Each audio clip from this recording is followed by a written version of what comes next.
یہ چند آیات آپ حضرات کے سامنے تلاوت کی گئی ہے سورہ نور کی آیت نمبر 27 سے 29 تک 3 آیات ہیں۔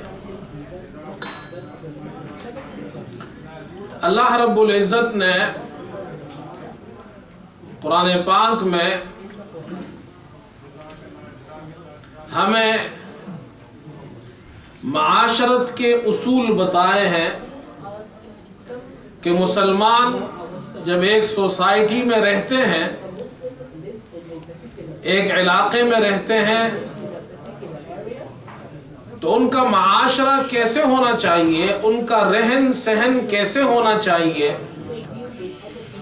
وہ اصول ہمیں قرآن پاک میں اللہ تعالیٰ نے مختلف آیات میں مختلف عنوان اور مختلف انداز سے ہمیں اللہ تعالیٰ نے بتائے ہیں۔ یہاں جو مسئلہ بیان کیا گیا ہے وہ ایمان والوں کو وہ مسئلہ استیزان ہے۔ مسئلہ استیزان کا معنی یہ ہے کہ جب تم کسی کے یہاں جاؤ ملنے، کسی کے گھر جاؤ تو اجازت لے کر گھروں میں داخل ہو، بغیر اجازت کے کسی کے گھر میں داخل نہ ہو۔ اب یہاں 2 مسئلے اس صورت میں بیان کیے گئے ہیں۔ ایک مسئلہ یہ وہ لوگ جو باہر کے ہیں اور کسی کے گھر جا رہے ہیں تو ان کے لیے کیا آداب اور اصول ہیں وہ یہاں بیان کیے ہیں، اور کچھ رکوع بعد اللہ تعالیٰ نے گھر کے اندر کچھ خاص اوقات ایسے بیان کیے ہیں کہ گھر کے اندر گھر والے افراد بھی جب گھر کے دوسرے افراد کے کمرے میں جائے تو وہ بھی اجازت لے کر جائے کچھ خاص اوقات میں۔ ایک مسئلہ ہے گھر سے باہر والوں کے لیے، ایک مسئلہ ہے گھر سے اندر والوں کے لیے۔ پہلا مسئلہ اللہ پاک نے یہ بیان کیا ایمان والوں کو کہ تم کسی کے گھر میں بغیر اجازت کے داخل نہ ہو، اور جب تمہیں اجازت مل جائے تو پھر تم سلام کرو اور گھر میں چلے جاؤ، یہ تمہارے لیے بہتر ہے۔ تمہارے لیے بہتری اسی میں ہے، اجازت لو اور اجازت کے بعد دروازہ کھل جائے تو پھر سلام کرو اور ان کے گھر چلے جاؤ۔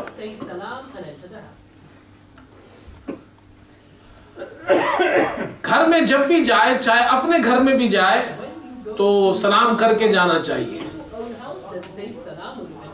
اور ویسے ہی گھر میں اچانک نہیں گھس جانا چاہیے۔ گھر میں انسان کے ماں باپ بھی ہوتے ہیں، گھر والے بھی ہوتے ہیں، بچے بھی ہوتے ہیں، بچیاں بھی ہوتی ہیں، تو اس طریقے سے گھر میں داخل ہو کہ ان کو پتہ چل جائے کہ آپ گھر میں آئے ہیں۔ اچانک نہیں داخل ہونا چاہیے اپنے گھر میں بھی۔ یہ بھی آداب میں سے ہے۔ ہر وقت بیوی تو نہیں ہوگی گھر میں، ماں بھی ہو سکتی ہے، بیٹی بھی ہو سکتی ہے، وہ کس حال میں ہے، تو یہ آداب بتائے ہیں۔ جب گھر میں جائے تو آدمی سلام کرے زور سے، السلام علیکم۔ یہ اپنے بچوں کو سکھائے کہ جب وہ گھروں میں جائے تو سلام کر کے جائے۔ بچپن سے یہ عادت ہوگی تو انشاءاللہ آگے پھر وہ ہمیشہ کے لیے سلام کر کے گھر میں جائیں گے۔ ہمارے یہاں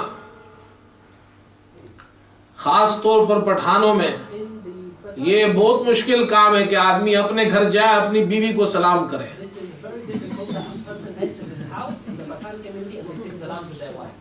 میں نے ایک جگہ یہ مسئلہ بیان کیا تو ہمارے ایک دوست ہے، وہ کہنے لگے کہ مولوی صاحب مسئلہ تو آپ نے بڑا مضبوط بیان کیا ہے،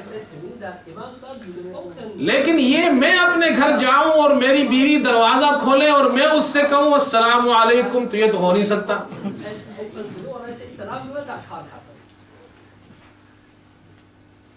تو میں نے کہا بھائی ایک بات بتاؤ، السلام علیکم کا مطلب کیا ہے؟ دعا ہے، اللہ تم پہ سلامتی کرے۔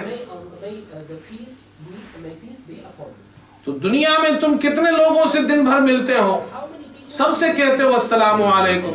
ان میں سے کتنے لوگ ایسے ہوں گے جنہیں تم پسند نہیں کرتے ہو لیکن پھر بھی تم مروت میں کہہ دیتے ہو السلام علیکم.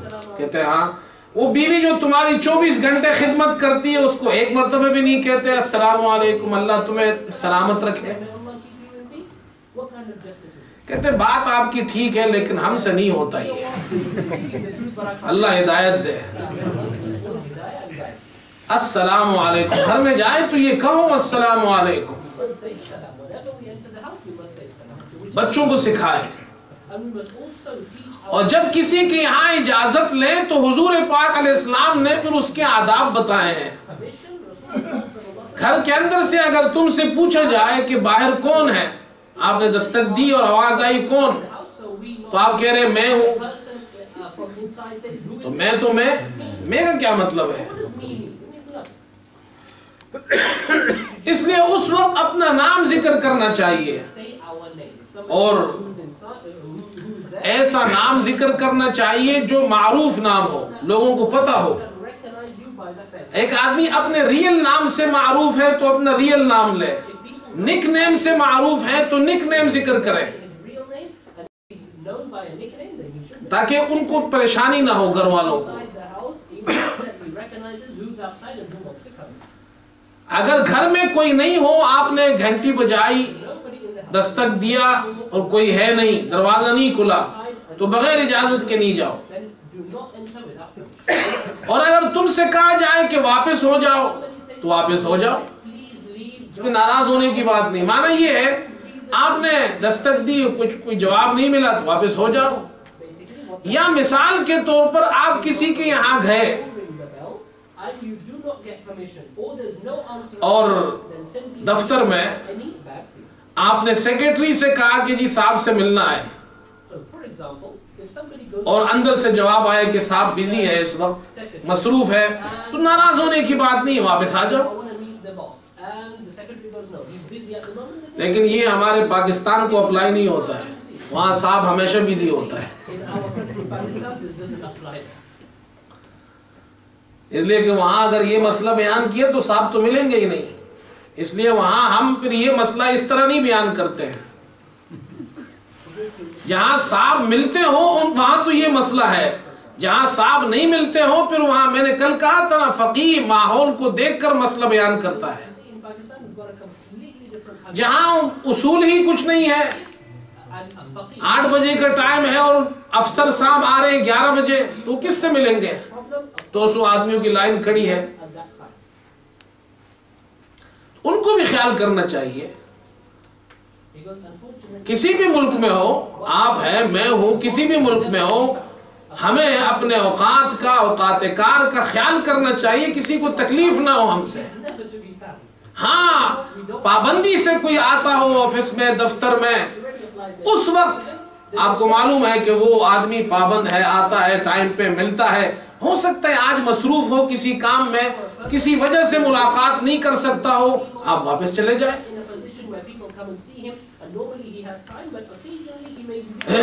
اور سب سے بہتر طریقہ یہ ہے کہ آپ کو بھی تکلیف نہ ہو اور ان کو بھی تکلیف نہ ہو، جیسے یہاں کے ماحول میں ہوتا ہے. لوگ اپوائنٹمنٹ بنا لیتے ہیں، کتنا اچھا طریقہ ہے. نہ جناب ان کو تکلیف نہ آپ کو تکلیف، آپ نے اپنا اپوائنٹمنٹ بنا لیا، آپ اس وقت پہ پہنچ جائے، آپ کی ملاقات ہو گئی، آپ کا کام ہو گیا. یہ اسلامی اصول ہے جو اسلام نے ہمیں معاشرتی اصول بتائے ہیں. تمہاری وجہ سے کسی کو تکلیف نہ ہو، چاہے تم باہر کے ہو یا اندر کے ہو، تم سے کوئی ملنے آ رہا ہے یا تم کسی سے ملنے جا رہے ہو.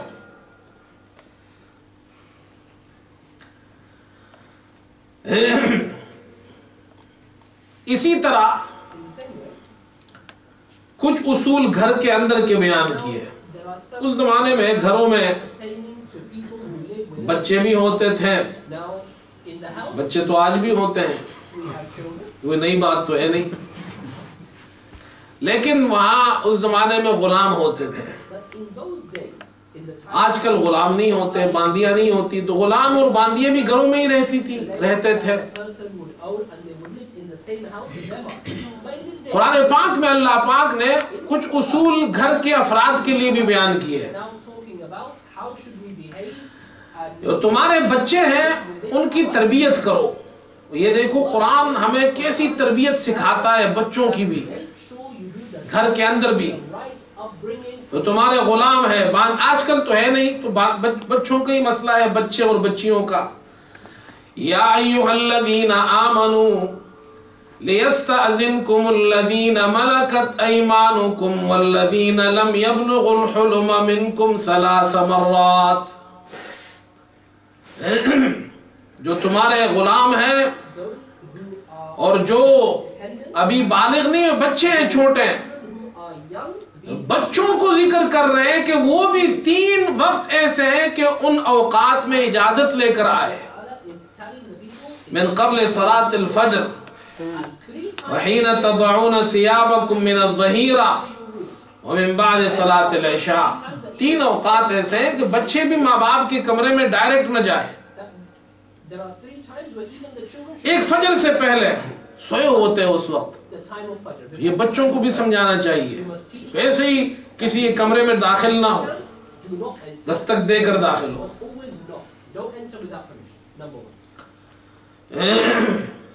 وحین تضعون ثيابکم من الظہیرہ، اور زور کے وقت جب قیلولے کے لیے سو جاتے ہیں تو اس وقت بھی کپڑے اتار دیتے ہیں. عام طور پر لوگ سوتے ہیں، تو بچوں کو اس وقت بھی سمجھانا چاہیے، وہ بھی اس وقت کمرے میں نہ جائے اس طرح. ومن بعد صلاة العشاء، اور عشاء کے بعد. ومن بعد صلاة العشاء، دیکھو اللہ نے یہ نہیں کہا من بعد العشاء. اللہ اکبر. اللہ تعالیٰ نے ظہر کی نماز کا ذکر نہیں کیا، خاص طور پر فجر اور عشاء کی نماز کا ذکر کیا. حالانکہ یہ نماز کے مسائل نہیں بیان ہو رہے ہیں یہاں تو مسئلہ یہ بیان ہو رہا ہے کہ گھر کے بچے وہ فجر کی نماز سے پہلے تمہارے کمرے میں بغیر اجازت کے نہ آئے، اور ظہر کے وقت نہ آئے، اور عشاء کی نماز کے بعد نہ آئے. تو فجر کی نماز اور عشاء کی نماز کا خاص طور پہ ذکر کیا. مانا یہ مسلمان وہ ہیں جو عشاء کی نماز پڑھ کر سوتے ہیں.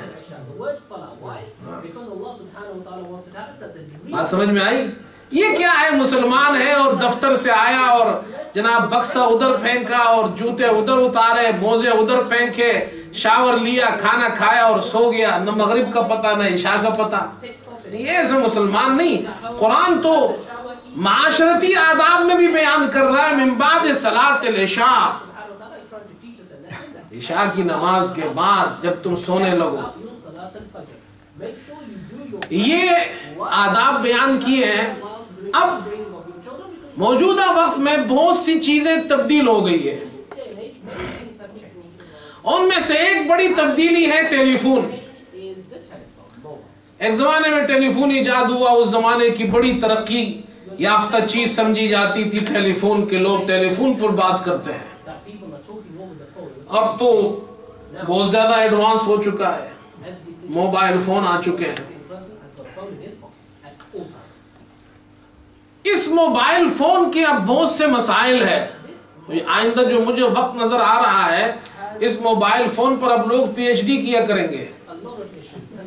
اس لیے کہ یہ تو اب اس سے جو سہولتیں پیدا ہوئی ہے وہ اپنی جگہ ہے، لیکن اس سے معاشرتی بہت سے ایسی باتیں اور ایسے مسائل ہیں جن کو حل کرنے کی ضرورت پیش آئے گی اب لوگوں کو. اس لیے کہ موبائل فون ہر وقت جیب میں ہے. اب اسی فون کے ساتھ آپ نماز بھی پڑھتے ہیں، مسائل یہاں پیدا ہو رہے ہیں. اب یہ فقہی مسائل پیدا ہوں گے، یہ ایک مختلف موضوع ہے، اس پر پھر علماء لکھیں گے. امام نماز پڑھا رہا ہے، اس کے بھی موبائل جیب میں، مقتدی پڑھ رہا ہے، اس کے بھی موبائل جیب میں. اب یہ مسائل جنم لے رہے ہیں، نئے نئے مسائل. اب روک تو نہیں سکتے آپ کسی کو کہ موبائل لے کر نہ آؤ مسجد میں. وہ بیچارے ویسے ہی نہیں آتے، آپ کو موبائل وہ تو آئیں گے ہی نہیں. پھر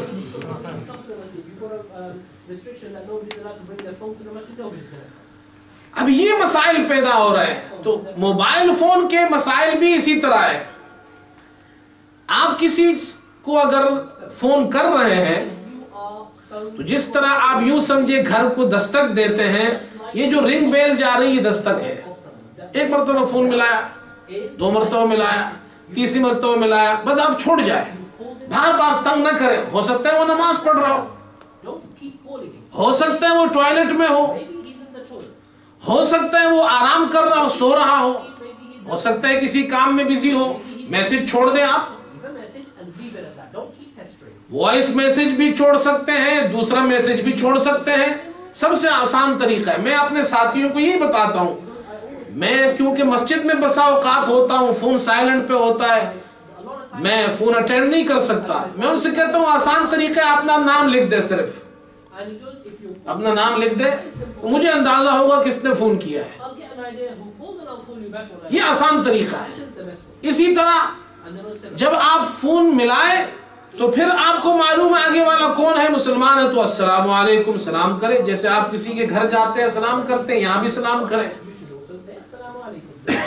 مسلمان سے آپ فون ملا رہے ہو، ہیلو، جیسے وہ کہتا ہے ہیلو، السلام علیکم، السلام علیکم، وعلیکم السلام. ہاں کوئی غیر مسلم ہے، اس سے آپ کو کام ہے، تو وہاں آپ ہیلو کہے، گڈ مارننگ کہے، گڈ ایوننگ کہے، مرحبا کہے، کچھ اور الفاظ جو بھی ہیں، خوش آمدید ہے، وہ کیا کہتے ہیں اس کو، اسی طرح کے اردو میں ہے، عربی میں ہے، اور جناب انگریزی میں ہے. جو بھی اس طرح کے تحیات ہے، گریٹنگز ہے، وہ ہم استعمال کریں.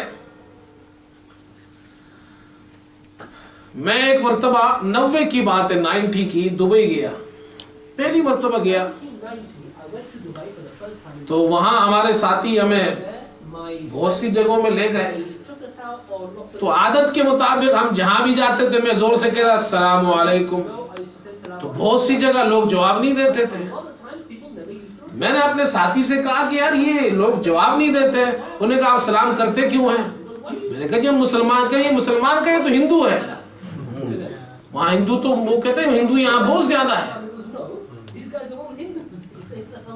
تو پھر میں نے دیکھا کہ وہ لوگ اتنا احتیاط کرتے تھے. اچھا شکل سے پتہ نہیں چلتا، سب ایک جیسے لگتے ہیں. وہ بھی پریشان ہو جاتے ہیں کہ جی ہم تو مسلمان ہیں نہیں، خامخواہ میں ہمیں کہتے ہیں السلام علیکم. تو بہرحال یہ بھی خیال کرنا چاہیے، ہیلو بھی آپ کہیں، لیکن جہاں آپ کو پتہ ہے کہ مسلمان ہے تو السلام علیکم، وعلیکم السلام. ایک مسئلہ تو یہ ہے، وہاں آپ کسی کو فون کرتے ہیں تو وہ بھی یہ خیال رکھے کوئی کسی کو ڈسٹرب نہ کرے، تنگ نہ کرے کسی کو. ایک بات. دوسری بات، نماز میں، اب یہاں مسجد میں جب آپ آ رہے ہیں فون کے ساتھ، موبائل کے ساتھ، یہ بڑے مسائل ہیں. اب بعض لوگ اس میں سختی کرتے ہیں. میں نے ایک امام کو دیکھا ہے، میں نے ان کو اس وقت نہیں دیکھا جب انہوں نے مجھے بتایا کسی نے کہ وہ نماز کے لیے کھڑے ہوئے اور پیچھے کسی کے موبائل فون کی گھنٹی بجی، انہوں نے نماز توڑی اور نماز توڑنے کے ساتھ جو آیا اس کو سنایا انہوں نے. تو بہرحال اب یہ چیزیں ایسی ہے کہ یہ سختی والی چیزیں نہیں ہیں. مسائل آپ کو پہلے بیان کرنے چاہیے. ہم وقتاً فوقتاً بیان کرتے رہتے ہیں. ہو سکتا ہے وہ آدمی پہلی مرتبہ آیا، اس کو مسئلہ ہی نہیں معلوم ہو، یا بیچارہ بھول گیا ہو. اکثر لوگ بھول جاتے ہیں، جان بوجھ کر کوئی بھی نہیں کرتا. جو آدمی جان بوجھ کر ایک کام نہیں کر رہا ہے تو پھر اس پہ سختی نہیں کرنی چاہیے. غلطی ہو سکتی ہے کسی سے بھی، مجھ سے بھی، امام سے بھی ہو سکتی ہے. اب یہ ہے پہلی بات. آپ ایک بات تو یہ نوٹ کریں کہ جتنے مسلمان ہیں، ایک چیز تو ہم یہ پاس آن کرے، آگے دوسروں کو بھی بتائے، خود بھی عمل کرے. اب یہاں پہ آپ کتنے لوگ بیٹھے؟ 100 سے زیادہ آدمی تو اب یہاں بیٹھے ہوئے. اب یہاں جتنے آدمی آپ بیٹھے ہیں، کم از کم اپنے موبائل فون کی جو گھنٹی ہے، آپ کی جو ٹون ہے، اس کو سمپل ٹون پہ لگا دے. یہ کیا ضروری ہے کہ میوزک اور گانے پہ اس کو لگانا فرض ہے؟ بولو بھائی، ضروری ہے؟ اب وہ تو گناہ ہے. اب جتنی مرتبہ آپ میوزک سن رہے ہیں، گانا سن رہے ہیں، روزے میں بھی فون آ رہے ہیں جناب، قرآن پڑھ رہے ہیں، ادھر سے جناب شروع ہو گیا جی میوزک اٹھا رہے جی، نماز میں یہاں میوزک بجنا شروع ہو گیا، حرم شریف کے اندر طواف کے درمیان میوزک بج رہا ہے، اس کی وجہ کتنے لوگ ڈسٹرب ہو رہے ہیں۔ تو پہلی بات تو یہ کہ یہ موبائل فون سے یہ میوزک ہٹا دیجئے، سمپل ٹون پہ رکھیں اس کو۔ ہمارے یہاں افراط تفریط ہے، کچھ لوگوں نے میوزک پہ لگائے ہوئے ٹونز، اور کچھ لوگ بہت زیادہ دیندار ہو گئے ہیں۔ ہمارے ایک استاد تھے، وہ بڑے مزاح کیا کرتے تھے، وہ کسی طالب علم کو دیکھتے تھے نا بہت ہی زیادہ صوفی ہے تو اس کو پکڑ لیتے تھے، کہتے جنت سے آگے مت جاؤ، جنت سے پیچھے پیچھے رہو 2 قدم، اتنی نیکی کی بھی ضرورت نہیں ہے، جنت سے آگے نکل جاؤ۔ تو یہ بہت سے لوگ جنت سے آگے جا رہے ہوتے ہیں۔ بھائی کیا ہے، انہوں نے موبائل فون پہ قرآن شریف کی آیتیں لگائی ہوئی ہے، واہ جی واہ، یہ بہت نیک بن گئے جی۔ کسی نے اذان لگائی ہوئی ہے، کسی نے حرم شریف کی تلاوت لگائی ہوئی ہے، کسی نے جناب کیا ہے کسی قاری باسط کی تلاوت لگائی ہوئی ہے، کسی نے نعت شریف لگائی۔ او خدا کے بندو، اتنا تو سوچو، تم ہر وقت مسجد میں بیٹھے رہتے ہو، تم ہر وقت وضو میں ہوتے ہو، تم ہو سکتا ہے ٹوائلٹ کے اندر ہو اور قرآن کی آیت شروع ہو جائے، پھر کتنی بڑی بے ادبی ہے، ہاں ہے یا نہیں ہے؟ اتنا زیادہ نیک ہونے کی ضرورت نہیں ہے آپ کو۔ ہم موبائل والے مسلمان ہو گئے آج کل، ہمارا سارا اسلام موبائل کے اندر ہے، سارا اسلام فیس بک کے اندر ہے۔ ہاں، اسلام ہمارا فیس بک کے اندر چکر لگا رہا ہے، موبائل میں چکر لگا رہا ہے۔ رنگ ٹون مسلمان، رنگ ٹون اسلامی ہے لیکن خود مسلمان نہیں ہے۔ وہ کہتے جی وہ تین آدمی تھے، انہوں نے ایک موٹر سائیکل خریدی، ایک مسلمان تھا، ایک عیسائی تھا، ایک ہندو تھا، تینوں نے ایک جگہ کام کرتے تو انہیں کہا چلو موٹر سائیکل خرید لیتے ہیں، ہم ویسے بھی روم میٹ ہیں تو آپس میں استعمال کریں گے۔ تو انہوں نے آپس میں پیسے ڈال کر تینوں نے اجتماعی شکل میں ایک موٹر سائیکل خرید لی۔ تو پہلے دن عیسائی نے کہا میں لے جاتا ہوں، ٹھیک ہے آپ لے جائیں۔ وہ لے گیا جناب، پیٹرول ڈالا اور اپنے گرجا لے گیا، چرچ، اور وہاں جا کر اس نے وہ صلیب جو ہوتی ہے نا ان کی کروس کا نشان، وہ چھوٹا سا ایک کروس کا نشان لا کر اس کی ہیڈ لائٹ پر لگا دیا کہ جی میں نے اپنے اسکوٹر کو کرسچن بنا دیا۔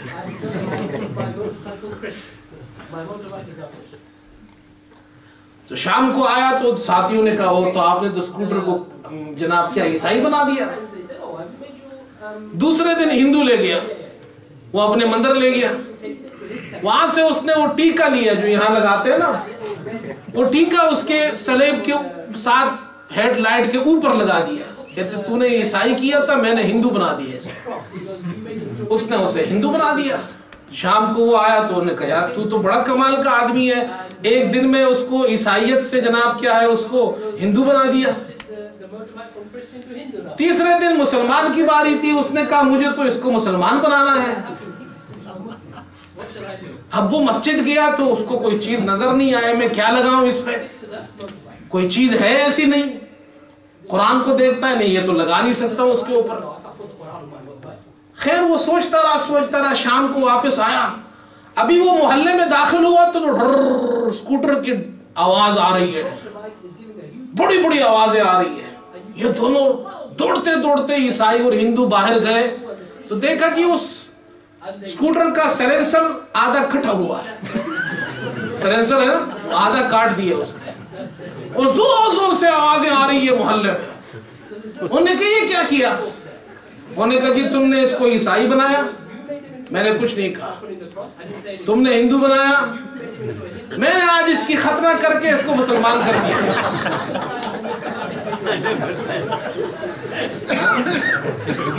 تو جیسے وہ ختنے والی موٹر سائیکل تھی نا، اسی طرح ہمارے موبائل بھی ہے۔ موبائل سارے کے سب کے موبائل اسلامی ہو گئے، رنگ ٹون بھی اس میں قرآن، خود قرآن پڑھنا آتا نہیں ہے، موبائل پہ جناب رنگ ٹونز لگائے ہوئے، ہمارا موبائل اسلامی ہے. تو بھائی ایسا نہ کرو، خود مسلمان بنو. یہ کیا ہے؟ کسی نے گانے لگائے ہوئے اس پہ، کسی نے قرآن کی آیتیں لگائی ہوئی ہے، یہ غلط طریقہ ہے. سمپل ٹون لگائے، ضرورت کے مطابق مسجد آئے اس کو آف کر دیں، سوئچ آف کر دیں اس کو، تاکہ کسی کو تکلیف نہ ہو. ایک بات اور بھی سمجھ، اب درمیان نماز کے درمیان آپ کا موبائل فون بجنا شروع ہو گیا، اب آپ کیا کریں گے؟ تو حرکت قلیل، تھوڑی سی حرکت، اگر آپ نے ہاتھ یوں کیا اسے بند کر دیا، معمولی سے ایک ہاتھ سے، دونوں ہاتھ سے نہیں کہ آپ نے جناب موبائل فون نکالا اور جناب یوں اس میں انگلیاں بھی مار رہے ہیں، پھر اس کو بند کر رہے ہیں، پھر یوں رکھ رہے ہیں، نماز گئی. وہ ایک عرب نماز پڑھ رہا تھا، عرب ہے نا، نماز پڑھ رہا تھا مسجد میں، تو موبائل فون بجا، تو اس نے موبائل فون اٹھایا، یوں دیکھا، آن کیا، کہتے ہیں آمین صلاح، عربی میں کہتے ہیں انا فی الصلاح، پھر واپس رکھ دیا، انا فی الصلاح. تو ان کی نماز تو نہیں ٹوٹتی، لیکن ہماری ٹوٹ جاتی ہے. ان کی تو بڑی مضبوط ہوتی ہے، ٹوٹتی تو ان کی بھی، میں ویسے ہی کہہ رہا ہوں نماز، لیکن وہ کہتے ہیں ہماری نہیں ٹوٹتی ہے. تو بھائی تمہاری نہیں ٹوٹتی ہے، ہماری تو ٹوٹتی ہے. تو حرکت قلیل. ہاں اگر آپ کا موبائل زور زور سے بج رہا ہے، پوری امت کو تکلیف دے رہا ہے، پھر موبائل نکالو، بند کرو. آپ کی نماز تو گئی، کم از کم دوسروں کی نماز تو بچ جائے گی. تو ایسا نہ ہو کہ پوری رکعت میں آپ کا موبائل بج رہا ہے، یہ بھی غلط طریقہ ہے. تو یہ بنیادی چند مسائل تھے، یہ میں نے، چونکہ یہ بعض مرتبہ لوگ پوچھتے ہیں، اور آج کل چونکہ مسجد میں لوگ زیادہ آ رہے ہیں رمضان کی وجہ سے، تو بہرحال یہ مسائل آپ ذہن میں رکھیں. اللہ ہمیں عمل کی توفیق عطا فرمائے.